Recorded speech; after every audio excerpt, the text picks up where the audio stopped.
you need to do your research before you get into a franchise. Find a good one, get a good accountant, get good advice early.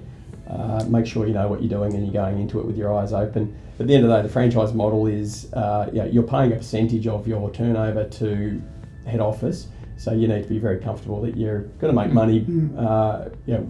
Bearing in mind that you're going to have to pay that on top of the guy next door selling the same product doesn't have to do that. That's so true, Bill.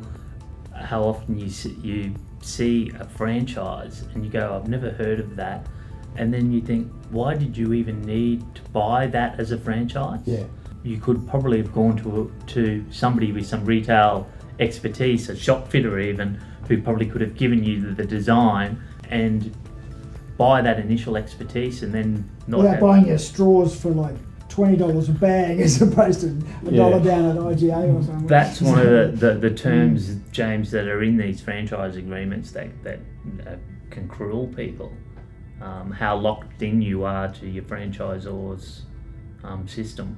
Yeah, and they are some of the saddest stories we hear. People that have invested. It's a big upfront investment. They've put their life savings, their super, their house mortgage into the franchise. So you really need to do your sums. It's not a guaranteed success buying a franchise. What are the things I should be watching out for?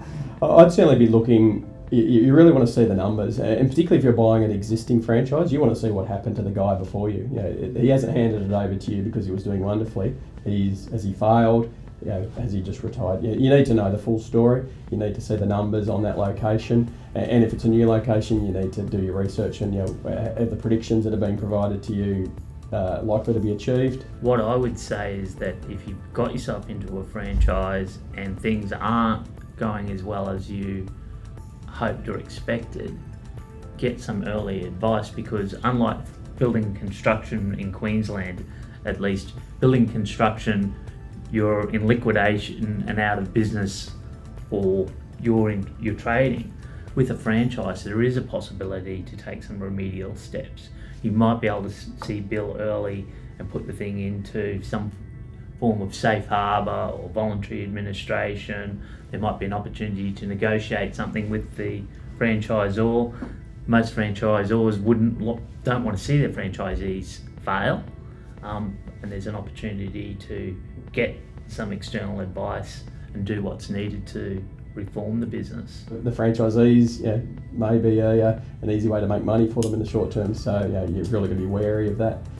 Speak to them early, speak to your accountant early. So make sure you're not the business model. The business model is in fact actually something that you can do to help make you some money.